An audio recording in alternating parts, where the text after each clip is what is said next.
Peace and Pan-Africanism, peace and Pan-Africanism. Peace and Pan-Africanism, peace and Pan-Africanism. Peace and Pan-Africanism, peace and Pan-Africanism. Pan-Africanism by any means necessary. This is King Kong Consciousness, Intercontinental Ifa Tunde, the notorious RBG, the Prince of Pan-Africanism, Dr. Umar Ifa Tunde Oguntade. I'm in Detroit, Michigan. I am in Detroit, Michigan. I am in Detroit, Michigan, and I am here to pay honor to one of our greatest inventors, one of our greatest ancestors. I'm here to pay honor to one of our greatest inventions, one of our greatest ancestors. I'm here to pay honor to one of our greatest inventors, one of our greatest ancestors. Here lies an ancestor by the name of Elijah McCoy. Here lies an ancestor by the name of Elijah McCoy.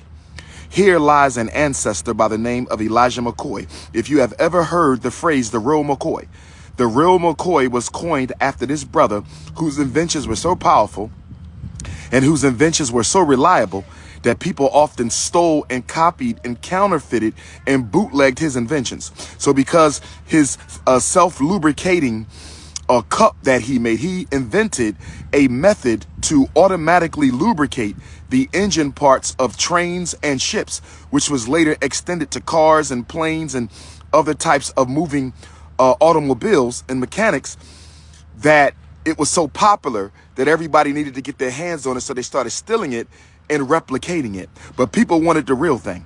They wanted the self-lubricating engine cup that Elijah McCoy had invented himself. And that's where the phrase, the real McCoy, comes from. That's where the phrase, the real McCoy, comes from. Now, Elijah McCoy's parents ran away from slavery on the Underground Railroad. Elijah McCoy's parents ran away from slavery on the Underground Railroad.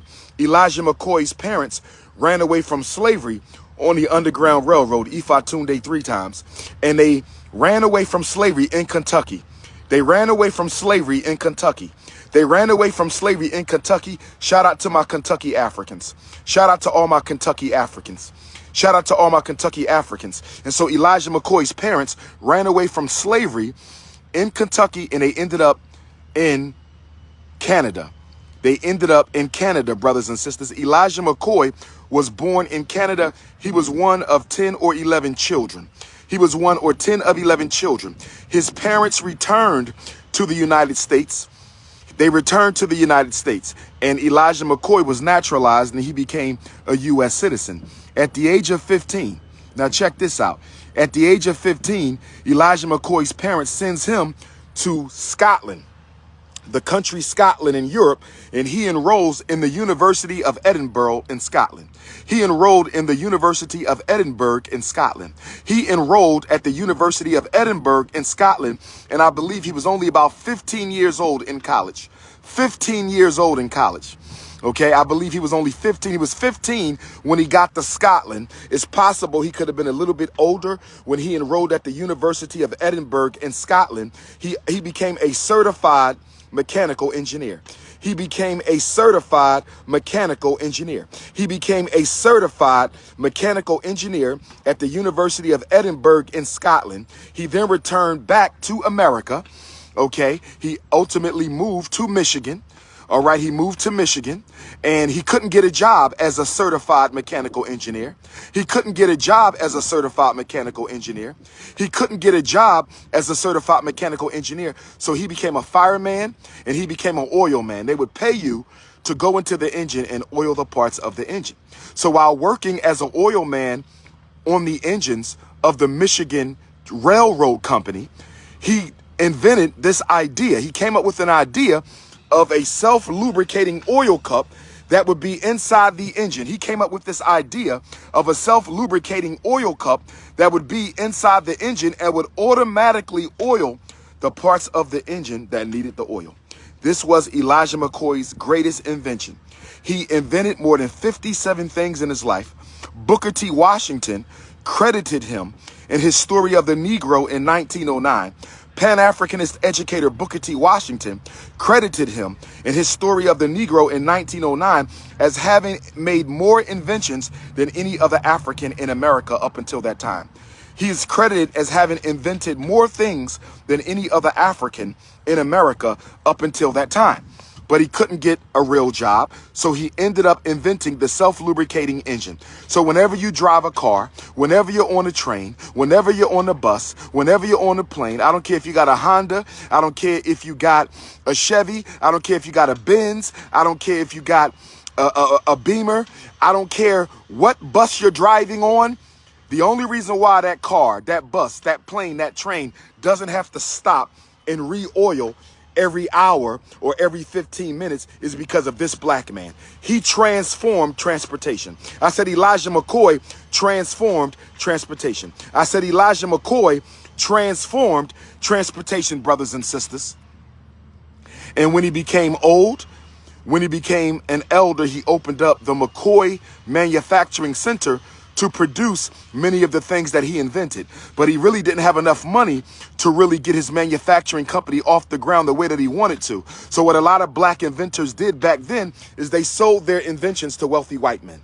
They sold their inventions to wealthy white men. And what happened by black inventors selling their inventions to wealthy white men, they never really got the credit. The white man who bought the invention claimed the invention. The white men who bought the inventions from the black inventors claimed the inventions. The white men who bought the inventions from the black inventors claimed the inventions. And what the white power structure did is they kept black inventors poor. They kept black inventors from being able to access capital because they never wanted the black inventors to become millionaires and billionaires. They never wanted the black inventors to become millionaires and billionaires, so they deliberately denied them loans and they deliberately kept them poor so they would have to sell their patents or sell their inventions to the rich white man. Now, unfortunately, Elijah McCoy's wife, Mama McCoy, may she rest in paradise, Elijah McCoy's wife died in a car accident in 1923. His wife died in a car accident in 1923, but not before she opened up the Phyllis Wheatley Home for Aged Black Men. That's right, Elijah McCoy's wife opened up a home for elderly black men. I believe it was 1898. She opened up the home for elderly black men because, you know, there was no old folks home for black people back then. There were no elderly homes for black people back then. So when we got old and we could no longer work and we couldn't afford to take care of ourselves, they would just put us out on the street.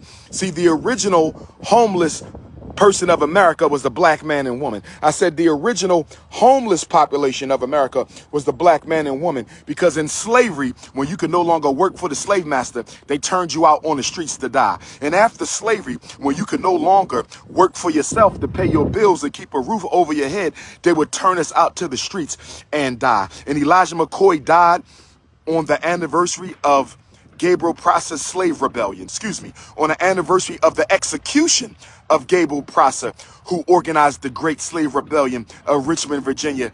Gabriel Prosser was executed October the 10th. Elijah McCoy died October the 10th. Gabriel Prosser was executed October the 10th. Elijah McCoy died October the 10th of 1929, a few months after the Most Honorable Marcus Messiah Garvey held his great convention in Jamaica after being deported from America. Garvey's convention was in August of 29, and Elijah McCoy passed away in October of 29. Brothers and sisters, let us remember the ancestors. This is why we need the Frederick Douglass Marcus Garvey Academy. This is why we need the Frederick Douglass Marcus Garvey Academy. This is why we need the Frederick Douglass Marcus Garvey Academy. Remember the ancestors. I want to give a shout out to the parents of our brother Daquan. I spoke at his memorial celebration for the community yesterday. Our brother accidentally overdosed on opioids. We got to protect our youth. We got to organize our youth. We got to save our youth. We don't want no young people taking opioids. We don't want no young people taking opioids. We don't want no young people taking opioids. We don't want no young people smoking synthetic marijuana. We don't want no young people smoking synthetic marijuana. We don't want no young people smoking synthetic marijuana. Brothers and sisters, we got to organize. Brothers and sisters, we got to unite. Brothers and sisters, we got to fight, and we got to come together for the liberation of African people. I said we got to come together for the liberation of African people. I said we got to come together for the liberation of African people. I had to come pay respects to the great ancestor before I go to the airport. I had to come pay respects to the great ancestor before I go to the airport. I had to come pay respects to the great ancestor before I go to the airport, brothers and sisters. What's going on here? I had to come pay respects to the great ancestor before I go to the airport. King Kong Consciousness, Detroit, Michigan. Paying respect to Elijah McCoy. Shout out to Detroit. Rest in peace to Daquan. Our heartfelt prayers of support goes to Daquan's family, his mother, his father, his grandmother, the entire aunts and uncles and cousins and siblings, brothers and sisters. When one of us hurt, we all hurt. When one of us die, a little bit of all of us die. When one of us in trouble, all of us in trouble. We got to stop the negativity. We got to stop the hating. We got to stop the egotistical competitions, brothers and sisters. We got to lift each other up. We need black men to lift up black women and black women to lift up the black children and all the black community to lift up our elders. We ain't gonna make it out the 21st century if we don't stop this petty stuff. We not gonna make it out the 21st century if we don't stop fighting, brothers and sisters. It's all for one and it's one for all. It's all for one and it's one for all. It's all for one and it's one for all, brothers and sisters. Let's unite and get it together. Let's unite and get it together. My next stop is Rehoboth Beach, Delaware. I have to speak at a memorial for a Queen Mother Elder who is now an ancestor. I have to speak at a memorial on Saturday for a Queen Mother Elder who is now an ancestor in Rehoboth Beach. But I will say this, for my black community in Rehoboth Beach, I've never been to Rehoboth Beach. If there's a black community down in Rehoboth Beach, Delaware, and y'all want the Prince of Pan-Africanism to come through and educate the parents on how to save the babies from the schools and the mental health system, then hit your brother up. 215-989-9858, 215-989-9858, 215-989-9858. What is my next stop? I have an event in Philadelphia on the 15th. I have Everlasting Life Cafe on the 13th in Maryland, Capitol Heights, Maryland. Everlasting Life Cafe, Capitol Heights, Maryland. You can reach out to Baba Baruch for tickets. That is the 13th. I believe that is a Thursday. I got to double check the date. Everlasting Life Cafe in Maryland. I got a Philadelphia event on October 15th. We cannot put the address out, but if you want to go to the Philadelphia event, you can text me for the information so you can call and register. If you want to go to the Philadelphia event on October the 15th, you can text me for the information so you can register. And then I have the Black Parent Boot Camp, National Invitation Black Parent Boot Camp in North Philly on, what's the date that I chose? What was the date that I chose for the Black Parent Boot Camp? The date that I chose for the Black Parent Boot Camp, I think I chose November the 17th, I think it is, brothers and sisters. It's $100 for the boot camp. Everything's included. Training materials, information, lunch, refreshments. New Jersey, you need to come. California, you need to come. Texas, you need to come. Don't be lazy when it comes to saving your children. Don't be lazy when it comes to saving your children. Don't be lazy when it comes to saving your children. If you know you don't know how to advocate against special ed and learning disabilities and autism and ADHD, if you know you don't understand the federal laws and the state laws and the policies and procedures, if you know you don't understand disciplinary law, then you need to come to the Black Parent Boot Camp in Philadelphia, November the 18th. It's a Saturday. It's a Saturday. Fly into Philadelphia. You can come from Florida, come from Arizona, come from California. It's going down in Philadelphia. This is my first Black Parent Boot Camp since Boston a year and a half ago. This is my first Black Parent Boot Camp training since Boston a year and a half ago. This is my first Black Parent Boot Camp training since Boston a year and a half ago. You need to pull up, brothers and sisters. Learn how to protect your children. If you can't pay $100 to learn how to save your children, then you in bad shape. You got money for hair, you got money for clothes, you got money for food, you got money for partying. You need to have money so you know how to protect your children. $100 is all it costs. White folks will charge you $1,000 for the same training. Come and get it. King Kong Consciousness. If you need to reach me, 215-989-9858, 215-989-9858, 215-989-9858. The Prince of Pan-Africanism.